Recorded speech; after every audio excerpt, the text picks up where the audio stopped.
দেখো, ঘুম থেকে উঠে আমাকে মনে হচ্ছে আমি পুরো একটা ভূত। কারণ আগের দিন রাতে না আমি রিলস বানিয়েছিলাম আর চোখে একটু বেশিই কাজল দিয়েছিলাম, সেই জন্যই এমনটা মনে হচ্ছে। আর কালকে রাতে না আমি রিং লাইটের যে স্ট্যান্ডগুলো হয় কোথাও খুঁজে পাচ্ছিলাম না, মানে অনেক দিনই হয়েছে কিনেছি বাট ব্যবহার করি না। তো রিং লাইটটা পড়ে গিয়ে গিয়ে একদম ভেঙেই গেছে, তবুও ভাবছিলাম যে ওটা কোথায় রেখেছি। তো রাতে আমি 1 ঘন্টার ওপরে সারা জায়গায় খুঁজেছি, পাইনি। তো বড় বাড়িতে ছিল না, তো আসার পরে জিজ্ঞাসা করলাম, ও বললো ডয়ারে রয়েছে। আর এই জায়গাটাতেই আমি খুঁজিনি, তো ঘুম থেকে উঠে আগে আমি এটাতেই দেখলাম যে হ্যাঁ রয়েছে। তো গুড মর্নিং এভরিওয়ান, তোমরা সবাই কেমন আছো? অবশ্যই কমেন্টের মাধ্যমে জানাবে। আমরা কিন্তু বেশ ভালো আছি, আর আজকে আমি একটু বেশিই ভালো আছি কারণ সকালের ওয়েদারটা দেখে আমি তো দারুণ খুশি আজকের এই ওয়েদারের জন্য। আমি মানে ঘুম থেকে উঠে একদম মানে ঘরে বসে তো মুডটা মানে খারাপ ছিল, আর লেট করে উঠেছি কারণ রাতে সারা রাত ঘুমাইনি বলতে পারো, মেয়ে ঘুমোচ্ছিল না। ভোর 5টার সময় ঘুমিয়েছি, সেই জন্য উঠেই 10টা বেজে গেছে, আর রোদ তো দারুণ উঠেছে, আমি তো ভীষণ খুশি। আর ঘুম থেকে উঠেই দেখছি মা টেবিলের ওপরে কিছু ফল আর পাউরুটি এনে রেখেছিল। তো মাম্মা উঠলেই ভেবেছি খাবো, কিন্তু আমার পেয়েছে খিদে। আমি না আগের দিন রাতে কিছু খাইনি, তো ঘুম থেকে উঠে আগে এই কাজটা আমি করেই থাকি, যেটা আগের দিনকার জামা কাপড়গুলো ভিজে থাকে সেগুলোকে মেলা। তো বাইরে এসে একদমই শীত লাগছিল না, তারপর জামা কাপড়গুলো মেলে ঘরে চলে এসেছি। আগের দিনের কিছু বাসন রয়েছে সেগুলোকে ধোবো। আর রাতে ট্যাঙ্কির জল এতটা পরিমাণে ঠান্ডা থাকে না, ভয়তে আমি ধুই না বাসন, বুঝলে। গরমকাল পড়লে কোনো অসুবিধাই নেই, গরমকালে সব কিছু করেই রাখি, কিন্তু শীতকালে মাঝে মাঝে আলসে মিতে ধরে। কারণ একবার বিছানায় উঠে গেলে মনে হয় না এখন গিয়ে আমি আবার ওই বাসি ঠান্ডা কনকনে জলে হাত দিই। তো অল্প কিছু বাসন থাকে তো অসুবিধা হয় না, কারণ আমার তো অল্পই বাসন মাজতে হয়, বেশি বাসন তো আমাদের মাজতে হয় না। তো বাসনগুলো ঝটপট করে ধুয়ে নিয়েছি, আর ভাবছিলাম আজকে না সকালে আগে কিছু খেয়ে নেবো, একদিনও খাওয়া হয় না। আর একবার কাজে লেগে গেলে না মানে খাওয়ার কথাও আমি ভুলে যাই। আর সত্যি কথা বলতে কি, শীতকালে না নর্মালি এমনিতেই লেট হয় উঠতে, আর উঠতে দেরি হলে সারাদিন কাজ করলেও না কাজের সঙ্গে মনে হয় যেন সময় পেরে ওঠে না। তো মা দিয়ে গেছিলো না প্যাকেটটা ধরে, আমি ভেবেছি মা হয়তো এই ঘরে রাখেনি, তো আমি ওখান থেকে ভাগ করে কিছুটা দিতে গেছিলাম। তো মা বললে এই ঘরে আরও রয়েছে, তুই ওটা পুরোটাই নিয়ে যা। তো সেই জন্য আমি ওটা আবার নিয়ে এসেছি, এসে একটু ঘরটা ঝাঁটিয়ে নিচ্ছি। আর যতক্ষণ ঘুমিয়ে থাকি ততক্ষণই হয়তো আর কি একটু চুপ থাকি, ঘুম থেকে একবার উঠে গেলে আর মানে ঠিকঠাক করে একটু বসতে পারি না বলতে পারো, একদম বিকাল পর্যন্ত চলতে থাকে। কিন্তু হ্যাঁ, সন্ধ্যের পরের থেকে আর মানে অতটা কোনো কিছুই চাপ থাকে না, মাম্মামকে খাওয়ানো দাওয়ানো এইসবই। আর আমার বরের কাণ্ড দেখেছো, গেঞ্জিটা পরেছে, দুটো গেঞ্জি একসাথে করেই রেখে দিয়েছে ওইভাবে। আর আমি মানে একটা গামলা ঘরের মধ্যে রেখে দিই, যেটা আর কি পরের দিন ধোবো সেটা ওর মধ্যে জমা করে রাখি, তো সেইগুলোই বের করে নিয়েছি। আর আমার বর জুতোগুলো একটা একটা করে পরে না বাইরেই রেখে দেয়, ঘরে তোলে না। আর দেখলাম 3টে জুতোই নোংরা হয়েছে, তো ভাবলাম তাহলে দুটো ধুয়ে দিই। আর একটা তো পড়েই গেছে ও আজকে, তো ভাবলাম এখন যে দুটো বাইরে রয়েছে একটু ধুয়ে দিই।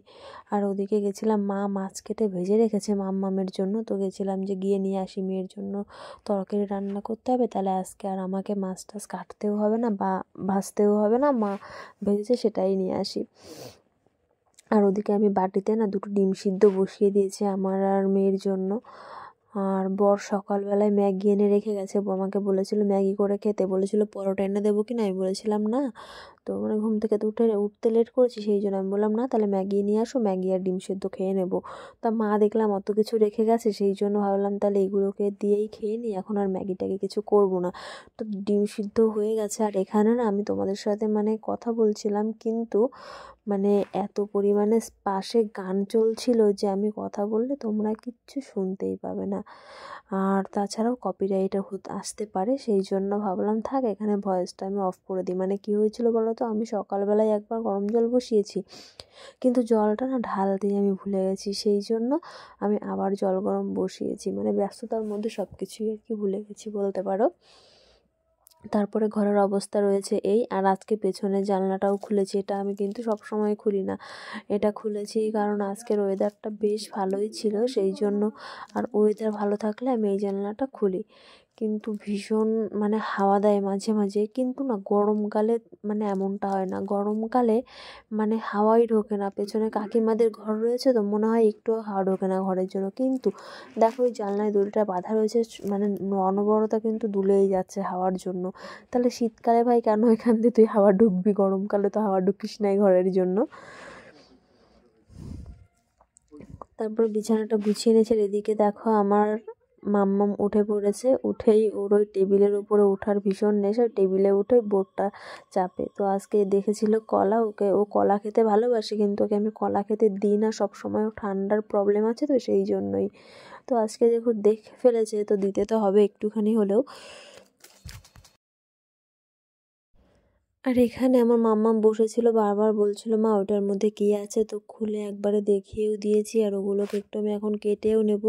আমি ঘুম থেকে ওঠার পরের থেকেই ভেবে যাচ্ছি যে আমি একটু খাবো, খিদে পেয়েছে খাবো, কিন্তু কাজ করতে করতে খাওয়ার কথাটা ভুলেও যাচ্ছি। আর মাম্মাম না উঠলে এখন আমি এগুলো কাটতামও না, আর আমার খাওয়া এখন হতো না। আমার সেই খেতে খেতে সেই 3টে-4টে বেজে যেত, আমি সেটা ভালো করেই জানি। তো মেয়ের বায়নাতে এখন আমার এগুলো এখনই কাটতে হচ্ছে। আর কলাই একটা কেটে নিয়েছি, একটা লেবু আর অর্ধেক এই আলু, এইগুলো আমি পছন্দ করি না, কিন্তু মা দিয়ে গেছে নষ্ট হবে না খেলে, সেই জন্য এটাও একটু কেটে নিই। কাটলে কেটে খেয়ে নিই, খেলে খাওয়া হয়ে যাবে, আর নয়তো নষ্টই হবে। তো মাম্মামকে কেটে দিয়েছি। দেখলাম একটা কলা কেটেছি, যদি আমি একাই যদি একটা কলা রুটি খাই তাহলে মেয়ে কী খাবে, সেই জন্য আরও একটা কলা সেটাও কেটে নিয়েছি। আর এদিকে ভাবলাম যে এখন যদি বসে খাই অনেকটা সময় নষ্ট হবে, সেই জন্য ভাবলাম তাহলে আমি আগে একটু মেয়ের জন্য তরকারি বসিয়ে দিই, তারপরে না হয় বসে বসে খাবো, এদিকে আমার তরকারিটাও হয়ে যাবে। আর ভাত তো আমি অলরেডি বসিয়েই দিয়েছি, আর চাকু দিয়ে না ঠিকঠাক করে কাটতে পারি না, যেমন তেমন করে কেটে নিচ্ছি। সবাই কি সুন্দর করে কাটে, আমার দেখতে বেশ ভালো লাগে, তো আমিও কেটেছি কোনো রকম। এখানে স্পিডটা বাড়িয়ে দিয়েছি, তাই তোমরা বুঝতে পারলে না যে আমার এখানে কাটতে কতটা সময় লেগেছে। তো সবাই তো সব কিছু পারে না। আর মিট কেসটা খুলেছি, দেখলাম ভেতরে এসে আগের দিন পিঠে ভেজেছিলাম সেটা রয়েছে, তো 2-3টে ছিল, সেখান থেকে একটা নিয়ে আবার খাচ্ছিলাম। আর মেয়ের বায়না সে কোলে উঠবে, তো কোলে নিয়ে একটু করছিলাম, একটু দূর থেকেই দিচ্ছিলাম কড়াইতে, যেহেতু তেল রয়েছে তো আমার গায়ে ছিটুক অসুবিধা নেই, কিন্তু মেয়ের গায়ে না ছেটে। তো মারা তো সবসময় বাচ্চাদের এভাবেই আগলে রাখে, তাই না বলো? শুধু আমি না, প্রত্যেকটা মাই তো এমন হয়। আর আমার মেয়ে খাবার দেখে দেখো দূরে সরে যাচ্ছে। এবার মুখে কলা নিয়েছিল, সেটা আবার ফেলে দিয়েছে। তো এখন একটু বসে বসে খাওয়া দাওয়া করব, দেখি কতটা কি খেতে পারি। ওদিকে তো মেয়ের তরকারি ভাত দুটোই হচ্ছে, মেয়ের খাবারটা হয়ে গেলে চাপটা একটু কম থাকে। তো আমার মেয়ে কিছুই খাচ্ছে না। আর এদিকে দেখো তরকারিটা বসিয়েছি, আর কালকে না ব্রকলির তরকারি করেছিলাম, তো সেখান থেকে 2-3 পিস আমি রেখে দিয়েছিলাম, মানে যেটুকু কাটা ছিল সেখান থেকে ওটা একটু বেশি হয়ে গেছিলো, তো ভাবলাম তাহলে আজকে তরকারিতে এটাই দিয়ে দিই, খাওয়া হয়ে যাবে। তো তারপর আমার এই যে মাম্মামকে আমি স্নান করিয়ে নিয়েছি, স্নান করিয়ে একটু সাজুগুজু করাচ্ছিলাম এখানে।